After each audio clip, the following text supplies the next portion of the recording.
Guys good evening. तो guys ये season की 17 मार्च की डेली करंट अफेयर्स की मैगजीन है। तो चलिए हम आज की फर्स्ट न्यूज़ स्टार्ट करते हैं। That is the software with intelligence marking based identification of Asiatic lions to identify the Asiatic lions. तो गाइस ये जो हमारी न्यूज़ एनवायरमेंट में कवर होगी, अभी के जो गुजरात फॉरेस्ट डिपार्टमेंट है वो क्या करेगा, सिम्बा टेक्निक को यूज़ करेगा। That is the software with intelligence marking based identification of Asiatic lion, जिसमें हम क्या करेंगे, आर्टिफिशियल इंटेलिजेंस बेस्ड हम क्या करेंगे, जो भी फोटो आइडेंटिफिकेशन सॉफ्टवेयर होगा उससे हम क्या करेंगे, स्पेशली क्या करेंगे, जो एशियाटिक लॉयंस हैं उनके मार्क्स को हम क्या करेंगे, वो करेंगे, मतलब पहचानेंगे, आइडेंटिफाई करेंगे। इसको डेवलप किया गया बाय हाइड्रोपैथिक बेस्ड टेलियो लैब्स। फाइन, ये वर्क कैसे करेगा, देखो जो एशियाटिक लायंस होते हैं उनका अपने एक यूनिक विस्कर स्पॉट होता है आइदर साइड ऑफ इट मजर। ठीक है, साइंटिफिक स्टडीज़ के अकॉर्डिंग जो उनका एक प्रिसाइज पैटर्न होता है वो बहुत ज़्यादा वेरिएबल करता है और वो चेंज ज़्यादा नहीं होता ओवर टाइम। मतलब देखो, हर एक बंदे की अपनी आइडेंटिटी होती है, हर एक स्पीसीज़ की अपनी आइडेंटिटी होती है, कुछ उनके फुट मार्क्स होंगे जो अपनी अलग अलग होंगे, तो उसके अकॉर्डिंग क्या किया जाएगा, इस टेक्निक को यूज़ किया जाएगा। ठीक है, सिम्बा में क्या होगा, कुछ एक मशीन लर्निंग टेक्निक्स भी होंगी जो क्या करेगी, हर एक जो इंडिविजुअल एशियाटिक लॉयन होगा उसको आइडेंटिफाई करेगी बेस्ड ऑन कि किसका क्या वेरिएबिलिटी है, कौन कितना वेरी करता है, किसके फेस पे क्या प्रेजेंस है, ईयर्स पे क्या नोचेज है, या फिर और भी फोटोग्राफ हो गए, अदर डाटा के अकॉर्डिंग क्या करेगा, उसको आइडेंटिफाई करेगा। एशियाटिक लॉयन के बारे में बेसिक नॉलेज होनी चाहिए। ये it is one of the 5 big cats के अंदर है जो इंडिया में पाई जाती हैं। 5 कौन कौन से बिग कैट्स है, Bengal tiger, Indian leopard, snow leopard, clouded leopard. तो आपको 5 कैट्स कौन कौन से, उनके नाम भी पता होने चाहिए। ओनली इंडिया में पाया जाता है 5 प्रोटेक्टेड एरिया में। अगेन वेरी इंपॉर्टेंट, कहाँ कहाँ पे, गुजरात में पाया जाता है Gir national park, Gir sanctuary, Pania sanctuary, Mitiyala sanctuary and Girnar sanctuary. ठीक है, lions are the only cats जो एक ग्रुप्स में रहते हैं जिन्हें हम प्राइड बोलते हैं। फीमेल लॉयंस क्या होते हैं, प्राइड की प्राइमरी हंटर्स होते हैं। फाइन, जो इनका गेस्टेशन पीरियड है वो 100 से 119 डेज होता है। मतलब कि क्या होता है, जो इनका लाइक जैसे प्रेगनेंसी पीरियड बोल लो तो ये इतना होता है। फाइन, कंजर्वेशन स्टेटस क्या है, शेड्यूल 1 के अंदर ऑफ WP एक्ट के शेड्यूल 1 में है, साइट्स के अपेंडिक्स 1 में है और IUCN रेड लिस्ट की एंडेंजर्ड कैटेगरी में, वेरी इंपॉर्टेंट। फाइन, जो एशियाटिक लायंस होते हैं वो स्लाइटली कम स्मॉलर होते हैं अफ्रीकन लाइन से, और IUCN स्टेटस अफ्रीकन लाइन को क्या है, वल्नरेबल। तो गाइज कभी भी कंफ्यूज नहीं होना अफ्रीकन और एशियाटिक लाइन के बीच में। ठीक है, जैसे एशियाटिक चीता अफ्रीकन चीता होता है उसी तरह एशियाटिक लायन और अफ्रीकन लायन होते हैं। फाइन, और दोनों का जो IUCN स्टेटस है वो अलग अलग है। फाइन, सिग्निफिकेंस क्या है, अगर हम ये सिम्बा टेक्निक यूज़ करेंगे तो सबसे हम क्या करेंगे, ये पता चल जाएगा कि हम क्या करेंगे, जो वेदर जो इंडिविजुअल है ऑलरेडी डाटा में हमारा इंक्लूडेड है या नहीं। ठीक है, अगर सपोज करो कोई किसी हम नए लॉयन को डिटेक्ट किया तो हम उसको अपने डाटा में ऐड कर लेंगे। ठीक है, एडिशनल इन्फॉर्मेशन जैसे उस पर्टिकुलर लॉयन का क्या जेंडर है, नेम क्या है, माइक्रोचिप नंबर है, लाइफ सेटिंग क्या है। ठीक है, ये सब भी हम क्या कर सकते हैं, आइडेंटिफाई कर सकते हैं। इसके अलावा हम क्या करेंगे, और एफर्ट्स बना सकेंगे किस तरह से हम एशियाटिक लॉयन का जो हैबिटेट है उसको हम कंजर्व कर सके और मैनेज कर सके अपनी पर्टिकुलर स्पीसीज को। फाइन, नेक्स्ट न्यूज़ है WHO pandemic treaty to prevent the global health disaster. तो कहीं जो हमारी न्यूज़ है किसमें कवर होगी, हेल्थ में। अब WHO क्या कर रहा है, डिस्कस कर रहा है पैंडमिक ट्रीटी पे in the backdrop of covid pandemic. ठीक है, कोविड आया जिसने कहीं ना कहीं ग्लोबल हेल्थ सिस्टम में बहुत ज़्यादा डिस्ट्रप्शन कर दिया। ठीक है, ऑब्जेक्टिव है कि हमें क्या करना है, ऐसा कोई एग्रीमेंट लाना है या इंटरनेशनल लेवल पे कोई इंस्ट्रूमेंट लाना है सो दैट हम फर्दर ऐसे कोई पैंडमिक आते हैं उसको प्रिवेंट कर सकें, या फिर उस पर्टिकुलर पैंडमिक के लिए हम प्रिपेयर रह सकें, इतना इंप्रूव कर सकें। बैकग्राउंड क्या स्टेट का, दिसंबर 2021 में वर्ल्ड हेल्थ असेंबली ने क्या किया था, एक डिसीजन अडॉप्ट किया था जिसका नाम था द वर्ल्ड टुगेदर। ठीक है, कब अडॉप्ट किया था, at it second special session जो 1948 में फाउंड आउट हुआ था। ठीक है, इस रिसर्चेशन के अंदर इन्होंने एक इंटर गवर्नमेंटल नेगोशिएशन बॉडी का एस्टेब्लिश किया था। नेगोशिएशन मतलब क्या होता है, आपस में बातचीत करना, डिस्कशन करना। ये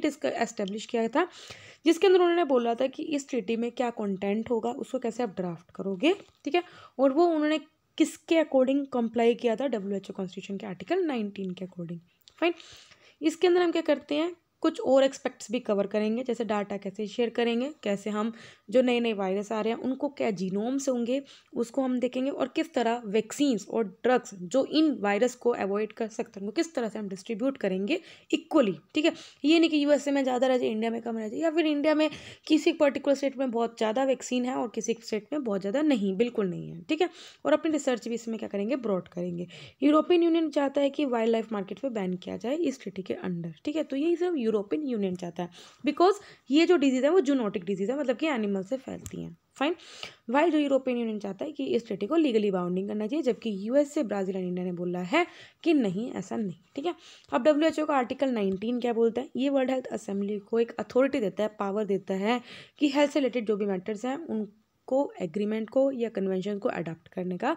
और जो 2/3 मेजोरिटी है वो इसमें मतलब उसके पास पावर होती है कि अगर 2/3 मेंबर्स ने इसको एग्री कर दिया किसी भी एग्रीमेंट पे, तो वो क्या बन जाएगा? वो बन जाएगा, मतलब कि उसको एग्रीमेंट बन जाएगा, जैसे आपका लोकसभा राज्यसभा का होता है। कोई भी इंस्ट्रूमेंट जो भी एस्टेब्लिश होता है under article 19 to date is the WHO framework convention on tobacco control. ठीक है, मतलब अभी तक इसके अंदर एक इंस्ट्रूमेंट एस्टेब्लिश किया गया जिसका नाम है ये। फाइन। नेक्स्ट न्यूज़ है, Russia threatens to let International Space Station fail. ठीक है, अब क्योंकि आपको पता है रशिया यूक्रेन का वॉर चल रहा है, तो गाइस ये जो न्यूज़ है हमारी साइंस में कवर होगी।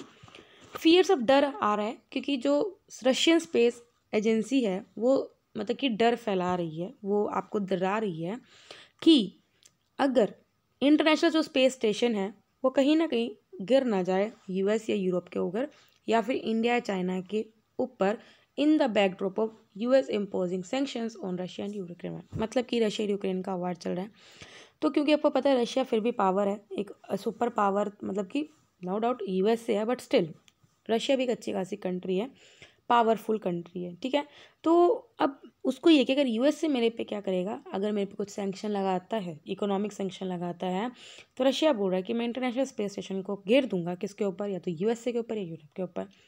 अब जो इंटरनेशनल स्पेस स्टेशन का जो ऑर्बिट है, मतलब जहाँ पे जो उसका रास्ता है, वो वैसे usually does not take it over most of the Russian territory, मतलब रशियन टेरिटरी के ऊपर नहीं है ज़्यादा। ठीक है, थ्रेट क्या है? थ्रेट ये है कि जो ISS है उसके 2 ब्रॉड सेगमेंट्स हैं।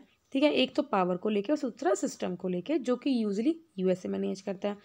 और दूसरा क्या है, जो ISS को ऑर्बिट में रखना वो मैनेज करता है रशिया। मतलब कि देखो, इंटरनेशनल जो स्पेस स्टेशन है, पहले हम उसके बारे में पढ़ते हैं। ये एक ओनली ऑपरेशनल स्पेस लेबोरेटरी है जो अर्थ को क्या कर रही है, अर्थ के आसपास घूम रही है, जो नियरली हमारे लैंड सरफेस है वो 400 किलोमीटर ऊपर है। और कब से? 1998 से है। ये कोऑपरेटिव प्रोग्राम है यूरोप, USA, रशिया, कनाडा और जापान, इन 5 के बीच में। ठीक है, ये अपनी एक जर्नी अर्थ के तरफ कंप्लीट करती है 1.5 घंटे में, 1.5 आवर्स। ठीक है, इट इज़ यूज, क्यों इसको यूज़ किया जाता है? सो दैट हम यहाँ पे कुछ एक्सपेरिमेंट्स कंडक्ट करें, जीरो ग्रेविटी स्पेस एक्सप्लोर कर सकें, या टेक्नोलॉजिकल एक्सपेरिमेंट। ठीक है, अब आप देख रहे हो रशिया इसका मेंबर है। ठीक है, अब इसका जो रास्ता है वो रशिया के ऊपर नहीं पड़ता। अब इसका क्या काम है? जो ISS से रिलेटेड जो भी पावर्स हैं, जो सिस्टम्स हैं, वो मैनेज करता है USA, और जबकि उसको ISS को, मतलब स्पेस स्टेशन को अर्थ के ऑर्बिट में रखना, ठीक है, वो काम करता है रशिया। ठीक है, अब क्योंकि ये काम करता है रशिया, तो रशिया बोल रहा है अगर आपने मेरे पे सैंक्शन लगाया तो मैं ये काम नहीं करूँगा और अपने अकॉर्डिंग करूँगा, इसको हिला दूंगा अपनी जगह से। रशिया क्या करता है? पीरियोडिकली कुछ भेजता रहता है अपने इंटरनेशनल स्पेस स्टेशन पे, जो उस मतलब कि सो दैट मतलब वो सही चलता रहे, सही काम करता रहे। ठीक है, और अगर वो नहीं हुआ तो इंटरनेशनल स्पेस स्टेशन अपने आप नीचे गिर जाएगा। ठीक है, तो अब यही वो डरा रहा है, यही धमका रहा है। फाइन। नेक्स्ट है, India smart meeting programme hits a snag, bids suspended till 15 March. अभी क्या है, इस पर रिपोर्ट जो गवर्नमेंट ने क्या करा है, स्मार्ट मीटर बिड्स की सस्पेंड कर दिया, मतलब स्मार्ट मीटर जो लोग बेचते हैं, अब आप वो बेचने पे भी बिल्कुल बंद कर दिया है, बिकॉज अंडर इट्स ₹3.03 ट्रिलियन एक स्कीम चल रही थी। एक स्कीम थी जिसका नाम था रिवैम्प्ड डिस्ट्रीब्यूशन सेक्टर स्कीम। ठीक है, तो उसके अंदर हमें इतना मतलब कि इतने ट्रिलियन का प्रोजेक्ट था जिसके अंदर स्मार्ट मीटर बेचने थे। तो अभी इस पर्टिकुलर स्कीम को सस्पेंड कर दिया 15 मार्च तक, कुछ इश्यूज़ की वजह से। क्या इश्यूज़ हैं? देखो, इसमें सबसे हमारा ये था कि स्मार्ट मीटर की बात इसलिए की जाती थी क्योंकि जो भी पावर ट्रांसमिशन होती है तो उसमें कुछ टेक्निकल एंड कमर्शियल लॉस होते हैं, उसको हमें कम करने थे। मतलब कि जो अभी 20% है उसको कम करके हमें 12 से 15% करने थे। और अल्टीमेटली हमें क्या करना था, जो कि इलेक्ट्रिसिटी की वजह से हमें घाटा हो रहा है या फिर जो इलेक्ट्रिसिटी का आपको जिस प्राइस पे मिल रही है उसको कम करना था। ठीक है, उसको लेके 0 करना था। ठीक है, फिर स्मार्ट मीटर क्या था? It is an advanced energy meter, जो हमें बोलेंगे कितना आप एनर्जी कंज्यूम करें उसको ट्रैक करेंगे। ठीक है, स्मार्ट मीटर एक कंपोनेंट है स्मार्ट ग्रिड का। बेनिफिट्स क्या था स्मार्ट मीटरिंग का, कस्टमर्स और डिस्ट्रीब्यूशन कंपनी दोनों को उसका बेनिफिट था। सबसे पहले कस्टमर्स को क्या, क्योंकि अभी आप कुछ भी बिल बन के आ जाता है, ठीक है, तो उस केस में क्या होगा, आपके इलेक्ट्रिसिटी यूज़ का आप अच्छे से कंट्रोल कर सकते हो।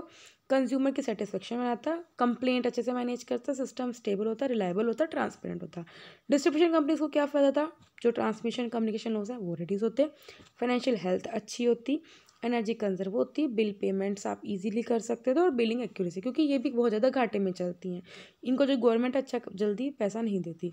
इश्यूज़ क्या आ रहा है स्मार्ट मीटरिंग के, सबसे पहले क्या, प्रीपेड फंक्शनिंग के ऑपरेशन में बहुत ज़्यादा डिले हो रहा है, कनेक्शन और कनेक्शन दोनों इकट्ठे किए जा रहे हैं, मतलब कहीं तो आप कनेक्शन कर रहे हो स्मार्ट मीटर, कहीं पे आप डिस्कनेक्शन कर रहे हो, ठीक है, जिसकी वजह से क्या है, जो ऑब्जेक्टिव है वो ख़राब हो रहा है। साइबर सिक्योरिटी रिस्क आ रहे हैं, इंक्लूडिंग डाटा प्रिवेसी। गवर्नमेंट के क्या स्टेप्स लिए गए हैं स्मार्ट मीटरिंग में, नेशनल स्मार्ट मीटरिंग प्रोग्राम, जिसमें हमने क्या करना है, रिप्लेस करना है 250 million conventional meter with smart one, जिससे जो पावर की चोरी जो लोग करते हैं 2 नंबरी, वो हम कर सकें, मतलब कि सॉरी रिड्यूस कर सकें, sorry. National smart grid mission है, प्लान है जो मॉनिटर करता है implementation of policies and program related to the smart grid activities in India. Fine. Next news है, supreme court enforces a landmark ruling on death penalty. तो guys ये जो हमारी न्यूज़ है पॉलिटी एंड गवर्नेंस में cover होगी। Supreme court ने Channulal Verma versus state of Chhattisgarh case में बोला था कि अगर हम डेथ सेंटेंस देते हैं, ठीक है, a proper psychological and psychiatric evaluation is to be done by courts. Yes, तो चन्नूलाल, सुप्रीम कोर्ट ने क्या किया था, Channulal Verma versus state of Chhattisgarh case में क्या बोला था कि किसी भी इंसान को अगर हम डेथ सेंटेंस दे रहे हैं, मतलब फांसी की सज़ा या फिर मौत की सज़ा, तो उससे पहले हम क्या करेंगे, कोर्ट्स क्या करेगा, सबसे पहले एक पूरा इवेल्युएट करेगा कि to assess probability and possibility of reform of the criminal, मतलब कि जिस बंदे ने भी क्राइम किया उस क्रिमिनल को आप कितना सुधार सकते हो, उस प्रॉपर उसको असेस करेगा, ठीक है, उसकी साइकोलॉजी देखेगा, अगर वो चेंज हो सकता है देन उसको सुधारो, ऐसा बोला था। इस केस ने सुप्रीम कोर्ट ने अदर जजमेंट को भी रेफर किया, कौन कौन से को, सबसे पहले 1980 का Bachan Singh versus state of Punjab का केस था, जिसमें सुप्रीम कोर्ट ने बोला था doctrine of rarest of rare crime बोला था, मतलब कि कोई भी जैसे मौत की सज़ा भी मतलब माना जाता है कि भी कहीं ना कहीं ह्यूमन राइट्स का वायलेशन हो रहा है, इसलिए इतनी इजीली नहीं देते, ठीक है। तो रेयरेस्ट ऑफ रेयर क्राइम मतलब कि अगर आप किसी को कैपिटल पनिशमेंट मतलब कि डेथ पनिशमेंट दे रहे हो तो वो बहुत रेयरेस्ट ऑफ रेयर होनी चाहिए, ठीक है, while mandating a comparative analysis of aggravating and mitigating circumstances in connection to the accused. अब आप देख लो जो 2013-12 का केस हुआ था उसमें भी कितने साल लगे, 7 साल, because rarest of rare crime की बात करी। फिर आया 1983 में Machhi Singh versus state of Punjab के, अगेन सुप्रीम कोर्ट ने क्या किया, रेयरेस्ट ऑफ रेयर डॉक्ट्राइन को देखा और उसमें कुछ और प्रिंसिपल्स को ऐड किया। क्या क्या, जैसे सबसे बोला कुछ ऐसे सर्कमस्टांसेस जिसमें क्राइम किस हिसाब से कमिट किया गया है, मतलब किस मैनर में, क्या मोटिव था उस क्राइम को कमिट करने का, कितना वो सीवियर था और विक्टिम क्या था, इन सबको देखना होगा। फिर दूसरा था कि किस तरह से हम जो उस पर्टिकुलर बंदे का क्राइम हुआ है उसके सर्कमस्टेंसेस को किस तरह से मिटिगेट कर सकते हैं, मतलब दूर कर सकते हैं, किस तरह से रिफॉर्म कर सकते हैं, और किसी बंदे ने किया उसको किस तरह से हम रिहेबिलिटेट कर सकते हैं या उसकी मेंटल हेल्थ को हम किस तरह से कर सकते हैं, ठीक है, ये सब। और उसका पुरानी हिस्ट्री देखेंगे कि उसके बंदे की पुरानी कितने क्राइम किए हुए हैं। फाइन। 2014 में फिर सुप्रीम कोर्ट ने रूल किया था कि अगर किसी बंदे को एग्जीक्यूट मतलब फांसी करने में अगर आप अनएक्सप्लेन डिले कर रहे हो, मतलब किसी को डेथ पेनल्टी में कम्यूटेशन, आपको पता ही होगा कि उसकी क्वालिटी चेंज कर देना, जैसे 5 तरह के होते हैं, पढ़ा होगा आपने, रिस्पाइट वगैरह ये सब, ठीक है। एंड एन इनमेट हिज और हर किन और even a public spirited citizen could file a writ petition seeking such commutation. Fine. Next है अपनी छोटी छोटी न्यूज़। फर्स्ट है फुरलोक। अभी क्या है, जो डेरा सच्चा सौदा के चीफ गुरमीत राम रहीम हैं, जो इनको जेल की गई थी, अभी उनको वापस जेल भेज दिया गया है आफ्टर कॉम्पिटिशन ऑफ हिज फुरलोक। अब ये फुरलोक क्या है, लीगल टर्म्स में इसका मतलब क्या होता है कि it is refers to granting leave of absence for a specific time period to a convict from the prison. मतलब कोई बंदे को अगर 10 साल की जेल है तो उसे एक तरह का छुट्टी दे देना, मतलब कि 10-12 दिन की, तो ये है, ठीक है। वाइल पैरोल ग्रांट होती है प्रिजनर को कि आप कुछ स्पेसिफिक टाइम के लिए आप मिल सकते हो। फ्रुगरल दे दिया जाता है for a number of years have been serve without any reason, मतलब बिना किसी रीजन के आप कुछ सालों की उसको छुट्टी दे रहे हो, ठीक है। कंडीशन क्या होती है, वो हर एक स्टेट टू स्टेट उसको वेरी करती है, बिकॉज जो प्रिजन है वो स्टेट सब्जेक्ट है। देखो वेरी इंपॉर्टेंट है, under the state list of 7th schedule of the constitution. Again ये प्रिजनर का लीगल राइट नहीं है, मतलब कि उसको ही छुट्टी मिलेगी, वो लीगल राइट नहीं है, ठीक है। गुरमीत राम रहीम को भी मिला गया था ये, ठीक है, और लेकिन अभी उसको वापस जेल में भेज दिया है, ठीक है। मेन ऑब्जेक्टिव इसका यही होता है कि जो आप इतने सालों से जेल में रह रहे हो उसकी मोनोटोनी को तोड़ना और जो कन्विक्ट है उसको इनेबल करना टू इंटीग्रेशन विद सोसाइटी, कि किस तरह से आप सोसाइटी से दोबारा जुड़ सकते हो। फाइन। नेक्स्ट है national commission for protection of child right. अभी का जो 17th फाउंडेशन डे था, तो उसमें ministry of women and child development ने क्या किया है, न्यू मोटो को लॉन्च किया है कि प्रोटेक्ट द फ्यूचर, जो बच्चे हैं उनके प्रोटेक्ट करना है। ये स्टैच्यूटरी बॉडी है, very important, under the commission for protection of child right act 2005। इसका काम क्या है, वही भाई बच्चों से रिलेटेड जो भी राइट्स हैं उनके लॉज को देखना, प्रोग्राम्स को देखना, ठीक है, as per the constitution and as per the जो हमारा UN convention of child right, ठीक है। बच्चे को कौन सी एज का बच्चा होता है, 0 से 18 साल, 18 साल तक के बच्चों को बच्चा बोला जाता है, ठीक है। ये क्या करता है, देखता है कि पॉक्सो एक्ट के अंदर जो भी रूल्स हैं, लॉज है, वो इंप्लीमेंट किए जा रहे हैं नहीं, वो सबको देखता है। इसके अलावा वो किसके अंडर कंट्रोल में, वेरी इंपॉर्टेंट, अगेन हम पढ़ चुके हैं already, ministry of women and child development. Next है मॉन्ट्रिक्स कन्वेंशन। आई होप आपको पता होगा मॉन्ट्रिक्स कन्वेंशन क्या होता है।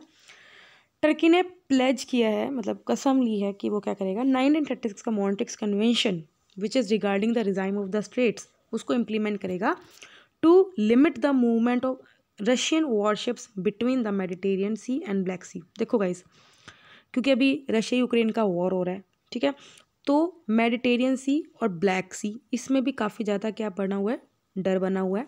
तो मेडिटेरियन सी और ब्लैक सी में कितनी रशिया की वॉरशिप्स घूम रही हैं, उनकी मूवमेंट को लिमिट करना, ठीक है। और ये इसमें भी टर्की ने ऐड किया खुद को। इस कन्वेंशन के अकॉर्डिंग टर्की क्या करेगा, कंट्रोल दे सकता है कौन कौन से स्टेट पे। देखो गाइस, सभी स्टेट्स का पता होना चाहिए, जैसे आप पढ़ोगे तो आपको पता चलेगा कि बोस्पोरस स्टेट कहाँ है, डांडलिन स्टेट कहाँ है, ठीक है। एक असेंशियल एलिमेंट है in the context of Black Sea security and stability. जो बोस्पोरस और डांडलिन स्टेट है, इनको टर्की स्टेट्स भी बोलते हैं या फिर ब्लैक सी स्टेट्स भी बोलते हैं, बिकॉज ये कनेक्ट करता है ईगन सी से ब्लैक सी में विया सी ऑफ मनमारा। ये सब आप जब वर्ल्ड ज्योग्राफी पढ़ोगे तभी आपको पता चलेगा कौन सा स्टेट कौन कौन से सी को कनेक्ट करता है या कौन कौन से कंट्री को कनेक्ट करता है, सेपरेट करता है। Fine. It is the only passage जहाँ से ब्लैक सी पोर्ट क्या कर सकता है, मेडिटेरियन को कनेक्ट कर सकता है या उसके आगे वाले रास्ते को जोड़ सकता है। नेक्स्ट है national logistic portal is to be integrated with unified logistic interface platform.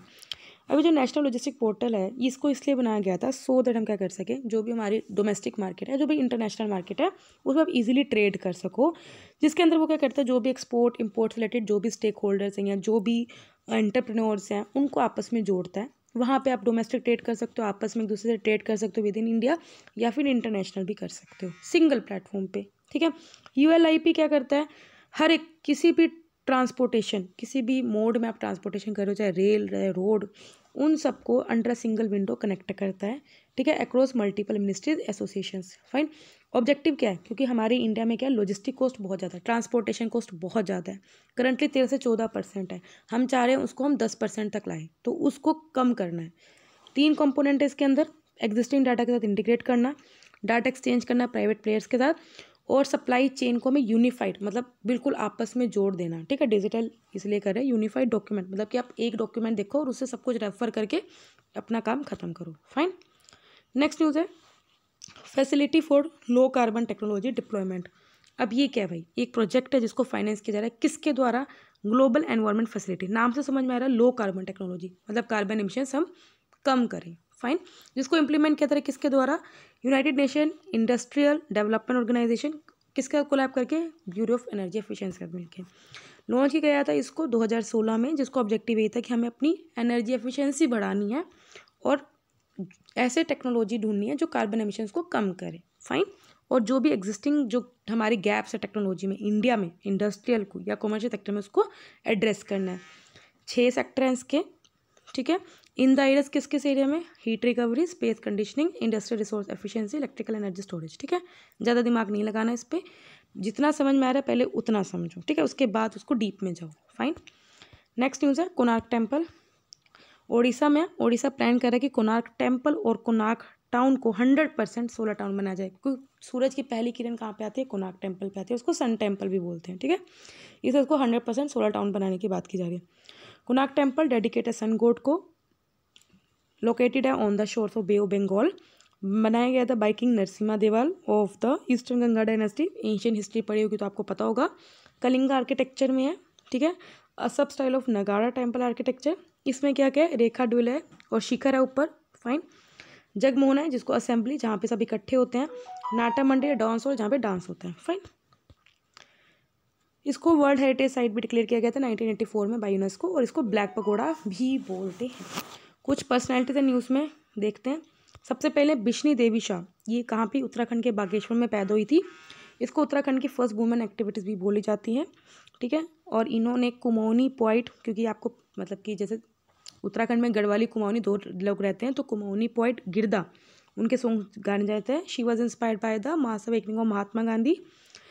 Quit India movement में भी इन्होंने काफ़ी अच्छा रोल अपनाया था। She promoted the idea of swadeshi and khadi, personal values, patriotism, bravery and swadeshi. Next है सुभद्रा कुमारी चौहान। इन्होंने महात्मा गांधी के नॉन कॉपरेशन मूवमेंट को ज्वाइन किया था, ठीक है। इसके अलावा इन्होंने काम भी किया था सो दैट जहाँ पे जो मेल डोमिनेटेड ईरा है उसको बताया था, ठीक है। इनकी poem Jhansi ki Rani is regarded as one of the most recited poem, आपने पढ़ी भी होगी। इन्होंने खारी बोली डायलेक्ट को हिंदी में लिखा था। इसके अलावा इनकी जो पोएम्स है जिसमें बताया था कि इंडियन वुमेन के द्वारा क्या चीज़ें फेस की जाती हैं, क्या चैलेंजेस फेस किए जा रहे हैं ड्यूरिंग द फ्रीडम मूवमेंट, उसको भी लिखा था। Personal values again patriotism and bravery. Last news, कुछ प्लेसेस है न्यूज़ में। मेडागास्कर को fourth tropical braces for fourth cyclone आने वाला है वहाँ पे, और वो उसके लिए अपना कमर कस रहा है इन अ मंथ, 1 महीने में, ठीक है। फीचर्स के आइलैंड कंट्री है, चारों तरफ पानी पानी है। लोकेटेड है इंडियन ओशन में, साउथर्न अफ्रीका में, और इसको वर्ल्ड का 5th लार्जेस्ट आइलैंड भी बोलते हैं। कहाँ से बॉर्डर शेयर करते हैं, कौन कौन से उससे, Comoros, France, Mauritius, Mozambique and Seychelles. African continent से सेपरेट करता है बाय मोजाम्बिक चैनल, पता होना चाहिए, very important, fine. Geographical features, climate इसका ट्रॉपिकल है, टेम्परेट है अंदर से अगर देखा जाए, और साउथ से इसका ड्राई रीजन है। जैसे अपने इंडिया के अलग अलग जगह चले जाओ, अलग अलग आपको मौसम मिलेगा। 250 ओवर आइलैंड्स है। It is home to world's largest coral reef system, again very important. जैसे आपको क्वेश्चन आपका यही कि आज इंडिया में कहाँ कहाँ कोरल आइलैंड माना जाता है, और यहाँ पे मैंग्रोव एरिया बहुत ज़्यादा extensive, which is a very good thing in the western Indian ocean, fine. तो गाइस यहाँ पे डेली करंट अफेयर्स कंप्लीट होते हैं। वीडियो अच्छी लगे तो लाइक करना, कोई डाउट हो कमेंट करना। तब तक बाय, टाटा।